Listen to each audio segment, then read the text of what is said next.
सब मेरी 8वीं क्लास की गर्मी की छुट्टियों में हुआ। मैं बस हाई स्कूल में जाने ही वाला था और सच कहूं तो ये मेरी जिंदगी की सबसे मजेदार गर्मियों में से एक थी। मेरे पास पूरे 2.5 महीने थे जब कोई स्कूल नहीं था और फिर मैं ऑफिशियली हाई स्कूल का स्टूडेंट बन जाता। इस वक्त को मैंने ज्यादातर वीडियो गेम खेलने, सोने या अपने दोस्तों के साथ बास्केटबॉल खेलने में बिताया। एक पूरा हफ्ता मैं घर पर अकेला था और मेरे मम्मी पापा को लगता था कि मैं घर अच्छे से संभाल सकता हूँ। उन्हें लगता था कि मैं एक ठीक ठाक बच्चा हूँ और मुझ पर भरोसा किया जा सकता है।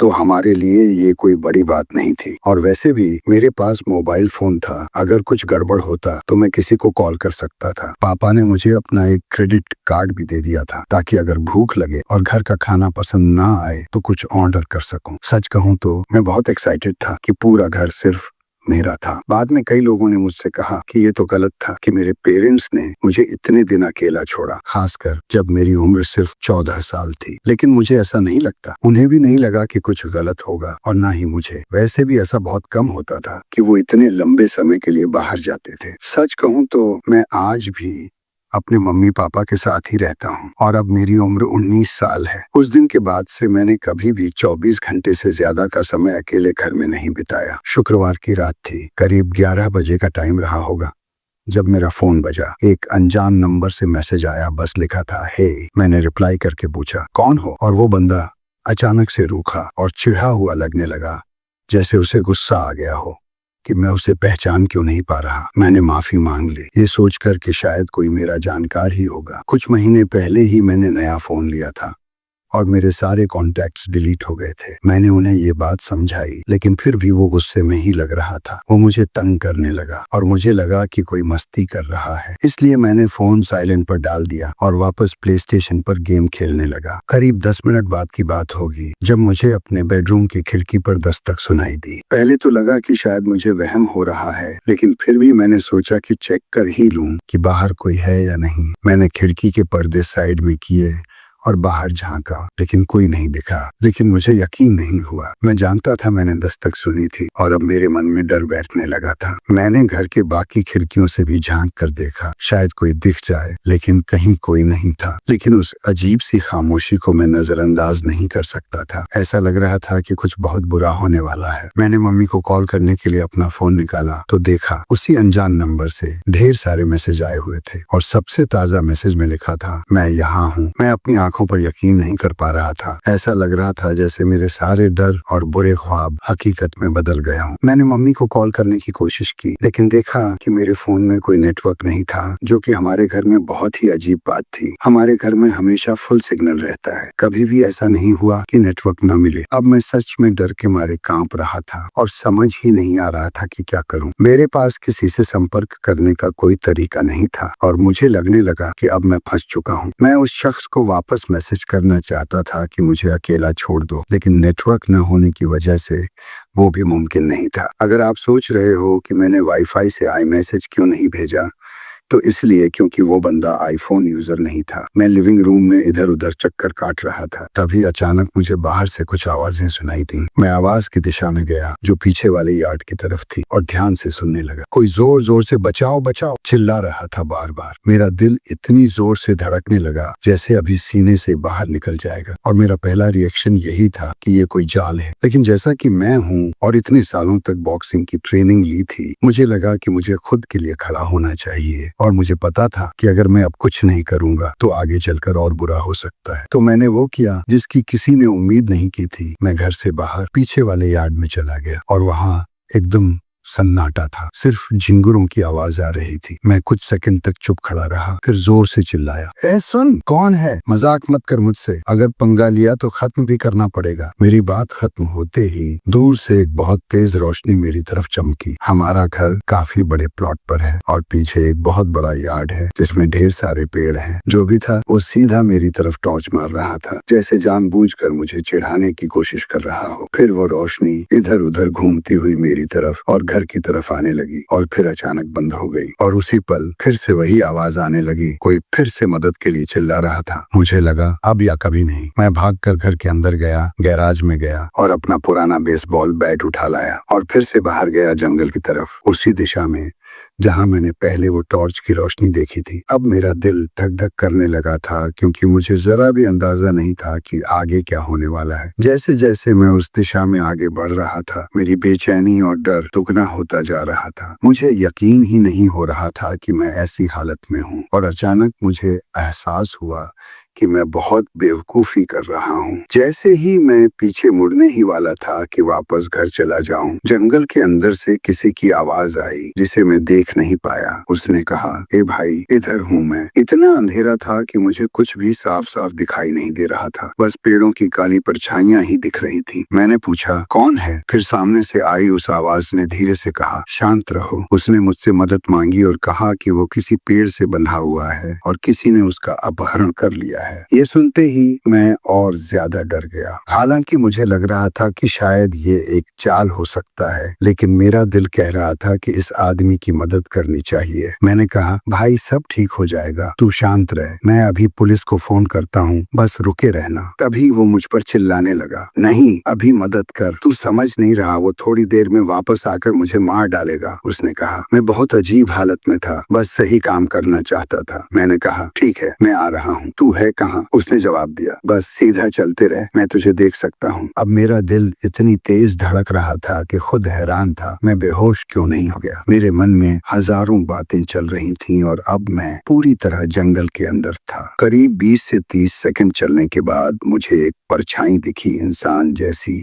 करीब 30 फीट दूर। मैंने कहा, भाई, तू ही है क्या? लेकिन कोई जवाब नहीं आया। मैं कुछ देर चुपचाप खड़ा रहा, ये समझने की कोशिश करता कि आखिर चल क्या रहा है। चाहे वो वही बंदा था या कोई और, जो भी था, मैं मुश्किल में था, क्योंकि जो सामने खड़ा था वो पेड़ से बंधा हुआ बिल्कुल नहीं था। वो सीधा खड़ा था और पूरी तरह होश में, और एक सेकंड भी नहीं बीता था कि वो बंदा मेरी तरफ दौड़ पड़ा। ठीक उसी वक्त मैं पीछे हटने लगा और धीरे धीरे मैं होश में आया और फिर भागकर सीधे अपने घर की तरफ दौड़ा। किस्मत से मैं उसके पकड़ने से पहले ही घर के अंदर पहुंच गया। मैंने पीछे से स्लाइडिंग ग्लास की दरवाजा बंद किया और ताला लगा लिया। वो वहीं खड़ा था, दरवाजे को जोर से खींच रहा था ताकि वह खुल जाए। वो बहुत लंबा लेकिन पतला दिखने वाला आदमी था, जिसने भेड़िए का मास्क पहना हुआ था और उसके हाथ में एक बड़ा सा हथौड़ा था। मैंने जरा भी देर नहीं की और सीधे अपने कमरे की तरफ भागा। मुझे पता है तुम सोच रहे होगे क्यों मैंने बल्ले से खुद को नहीं बचाया। असल में मेरा यही प्लान था, लेकिन मैं बहुत डर गया था, और अगर तुम उस स्थिति में होते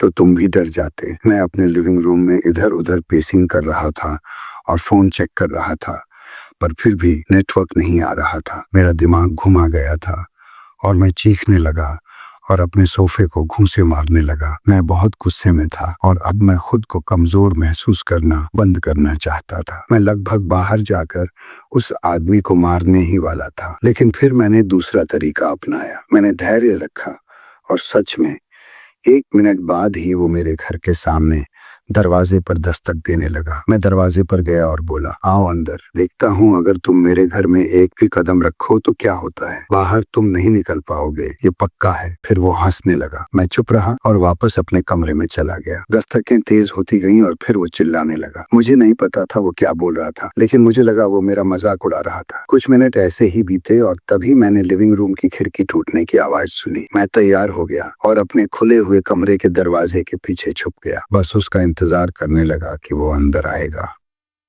उसके कदम धीरे धीरे मेरे करीब आने लगे, क्योंकि वो घर के कई कमरों में घूम रहा था। अब वो मेरे कमरे की तरफ बढ़ रहा था। मैंने बल्ले को जोर से पकड़ा और एक छोटी सी दुआ मांगी। जब वो अंदर आया तो मैं बल्ले से उसके सिर पर जोर से वार कर पाया। वो सीधे जमीन पर गिर पड़ा। मैंने उसे नीचे पड़े हुए कई बार मारा ताकि वो जल्दी से फिर से न उठ पाए, और मैं भागा। मैं सड़क पर 5-6 मील तक दौड़ा और अपने दोस्त के घर पहुंचा। जब आखिरकार उन्होंने दरवाजा खोला तो मैंने उन्हें जल्दी से सब कुछ बताया। उन्होंने मुझे अपना फोन इस्तेमाल करने दिया ताकि मैं पुलिस को कॉल कर सकूं।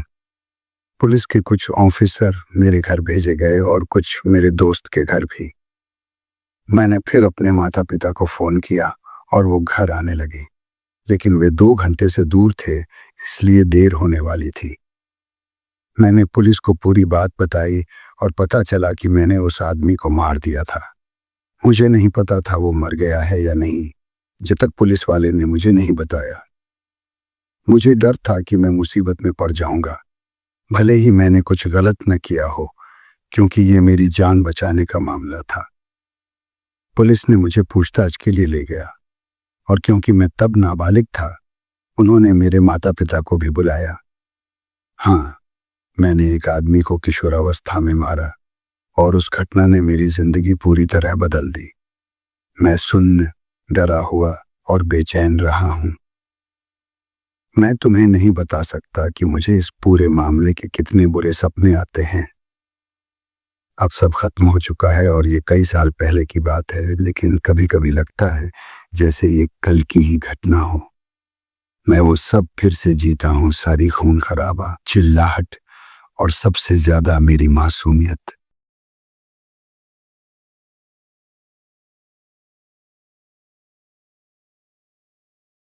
जब मैं छोटा था, लगभग 10 या 11 साल का, मेरा घर एक ऐसे इलाके में था जहां ज्यादा ट्रैफिक नहीं होता था। एक शांत कॉलोनी के उस सिरे पर, जिसका सीधा संबंध एक बड़े से जंगल से था। मैं अक्सर जंगल के पीछे अपने दोस्तों के साथ दौड़ता, खेलता और टहलने जाया करता था। जितने भी जंगल या पेड़ पौधों वाले इलाके मैंने देखे हैं, उन सभी में यह जंगल सबसे ज्यादा घना लगता था। पेड़ इतने पास पास थे कि कई जगहों पर किसी के साथ कंधे से कंधा मिलाकर चलना मुश्किल होता था। हमें बार बार एक दूसरे के आगे या पीछे होकर गुजरना पड़ता था। खैर, एक सामान्य शुक्रवार की रात थी और मैंने अपने सबसे अच्छे दोस्त को घर बुलाया था, क्योंकि अगले दिन स्कूल नहीं था। जब तक वह आया, सूरज ढलने लगा था। फिर भी हम जंगल में थोड़ा समय बिताना चाहते थे। अंधेरा होने से पहले हमने जरा भारी टॉर्चें उठा ली एहतियातन और जंगल की ओर निकल गए। हम करीब 10 से 15 मिनट तक चलते रहे। फिर एक गिरा हुआ बड़ा सा पेड़ मिला। हम उस पर बैठ गए और बातें करने लगे। ये हमारी पसंदीदा चीजों में से एक थी, जंगल में बैठकर बस मन की बातें करना, बिना किसी तनाव के। मुझे ठीक ठीक याद नहीं कि हम वहां कितनी देर बैठे रहे, लेकिन हम बातचीत में इतने खो गए थे कि जब मैंने आखिरकार ऊपर देखा तो जंगल में लगभग पूरी तरह अंधेरा हो चुका था। शुरू में हम दोनों ज्यादा घबराए नहीं, क्योंकि हमें जंगल का रास्ता अच्छी तरह पता था और सोचा कि अब वापस निकल चलते हैं, पूरी तरह अंधेरा होने से पहले। हमने अपनी टॉर्चें चालू की और चलना शुरू किया, लेकिन सच कहूं तो अब थोड़ा डर लगने लगा था। पूरा जंगल एकदम शांत था, सिर्फ हमारे कदमों के नीचे सूखे पत्तों की चर्र चर्र की आवाज आ रही थी और सामने बस थोड़ी ही दूरी तक दिखाई दे रहा था, क्योंकि पेड़ बहुत घने थे। 2 से 3 मिनट चलने के बाद हम दोनों अचानक रुक गए, क्योंकि हम दोनों ने साफ साफ सुना जैसे कोई आदमी हमसे थोड़ा आगे पत्तों पर धीरे धीरे चल रहा हो। वह शायद किसी पेड़ के पीछे था। हमसे 15 से 20 फीट दूर हम वहीं पर रुक गए। मैं ये सोचकर डरने लगा कि इतनी रात को जंगल के बीच कोई अकेला क्यों चल रहा होगा। मैं शांत रहने की कोशिश कर रहा था, पर जैसे ही लगा कि वह आदमी दूर जा रहा है, कदमों की आवाज अचानक रुक गई। मैं और मेरा दोस्त दोनों वहीं जम गए।